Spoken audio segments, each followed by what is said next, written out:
What a game. This reminded me about last year's game at Sharjah, where Punjab had posted 223.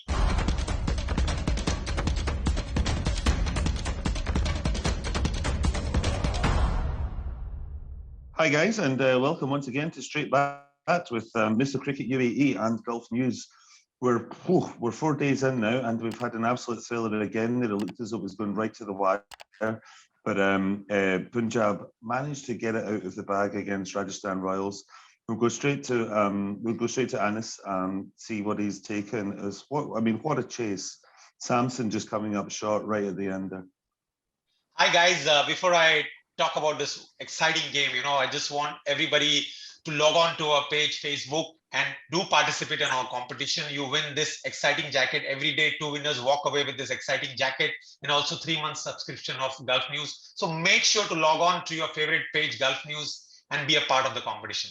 Now, Matt, coming back to this, your question, what a game. This reminded me about last year's game at Sharjah, where Punjab had posted 223. And at that period, at one time, it looked that Rajasthan Royals will lose the game, but there came a player called Tewatia who hit 5 sixes of Cottrell and won the game. And today, it was Sanju Samson captaining his team for the first time, hit a brilliant 100, so near yet so far. Feel for the captain, but it's all about, making sure that young Arshdeep bowled the right over and defended and won the match for Punjab. So, obviously, a lot of changes have been happening with the Punjab team, who've always been seen as underdogs now. But we've seen in the games going up so far that form is out the window now. Bangalore have beat the defending champions. DC are winning. Rajasthan are winning. Is there a change in the guard coming up now with a lot of these new names coming through? It's still early to say, Matt. If you have to watch both yesterday's game as well as today's game. In fact, today's game, I'll be very honest, even though I had said in the maidens break that Punjab will defend, but when Sanju Samson was batting, it looked like it would be a walk in the park like the other game. But you have to give credit to both the teams. Both teams played well, but some minor mistakes. And for RR, I would say the fielding lapses, which cost them the drop catch by Ben Stokes by dropping Rahul, cost them dearly. And the last over bowled by Arshdeep, as well as the second last over bowled by Murdeep, changed the game in their favor.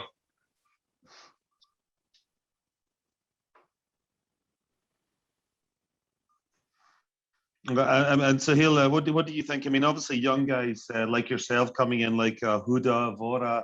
There's a lot of new names here now.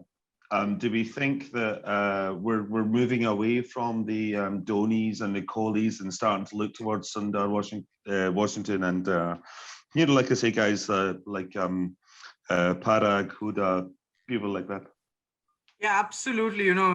Yes, today big players like Rahul and Samson scored a lot of good runs today, but we have to also, give credit to the likes of Deepak Huda, who scored a brilliant 64. And also for Rajasthan, that new bowler Chetan Sakaria, he bowled very well. You got to give credit to him. He got the early wicket of Mayank Agarwal, and he was their best bowler for Rajasthan. And also, as mentioned earlier, Arshdeep was outstanding for Punjab. The big buys like Meredith and Jai Richardson did not have their best game. But Arshdeep, he kept his cool. A young guy like him, he bowled well to Samson, and he won the game. So these youngsters have played so well. So a lot of credit to them today, really. Cool. And also, like I said, the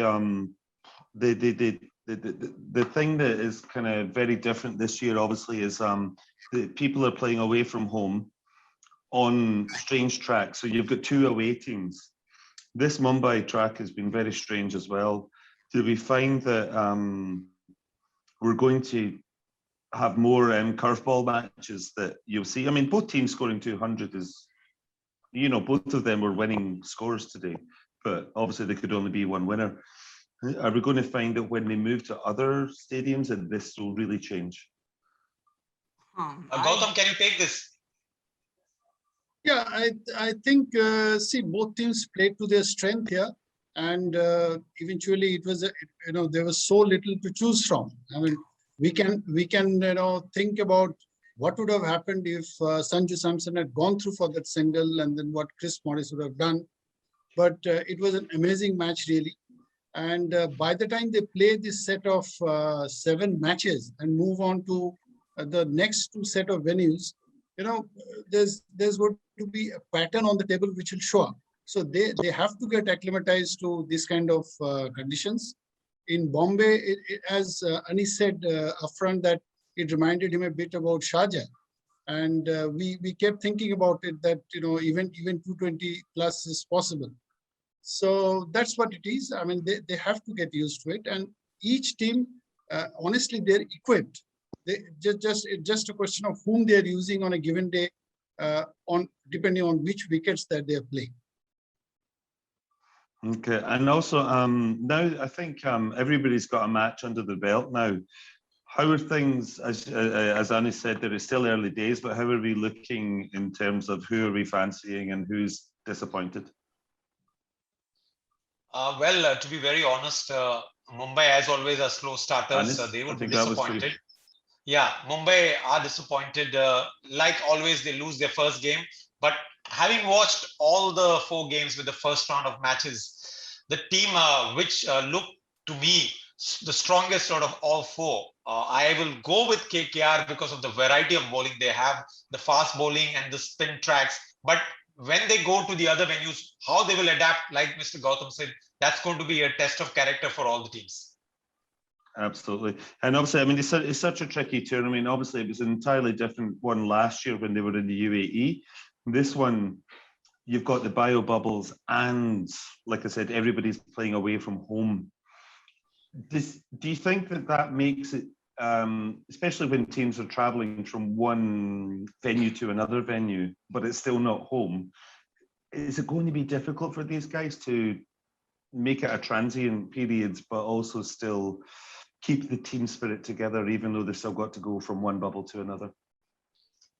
It's definitely going to be tough. Yeah, go ahead, Gautam. I would suggest if you can address the question, it would be easier for us. Absolutely.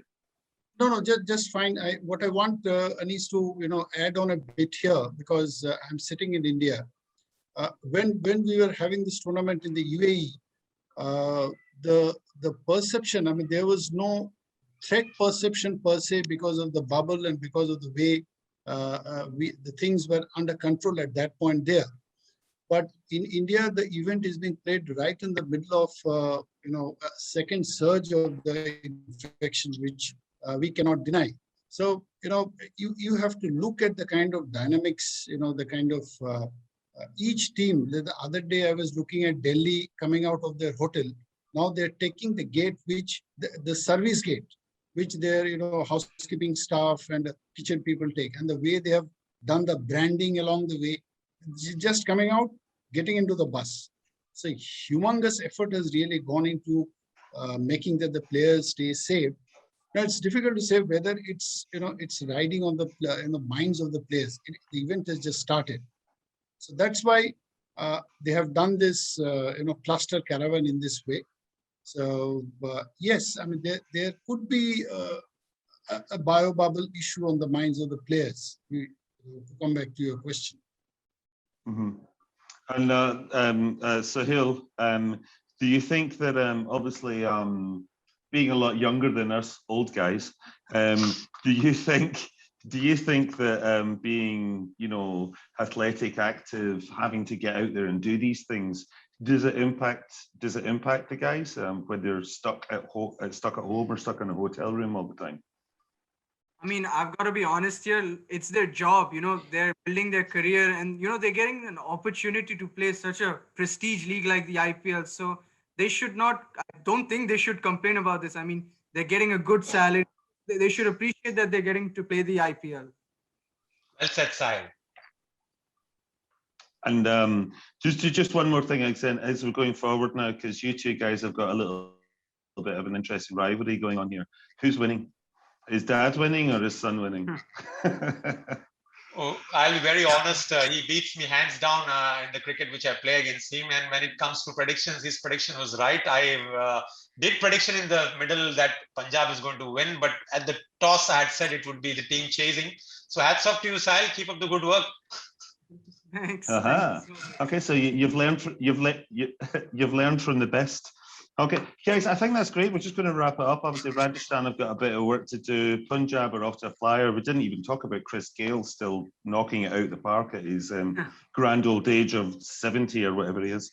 But we're just going to say, please don't forget to log on to Golf News on Facebook.com, where you get a chance to win these great, awesome jackets, and also a 3 months free subscription at golfnews.com. And please follow us every day, because we'll be here every day right throughout the whole of the IPL. Thank you, Matt. Thank you. Thanks, guys. Thank you, Mr. G. Take care, Gautam, and tomorrow Thanks, let's guys. see if we beat Mumbai.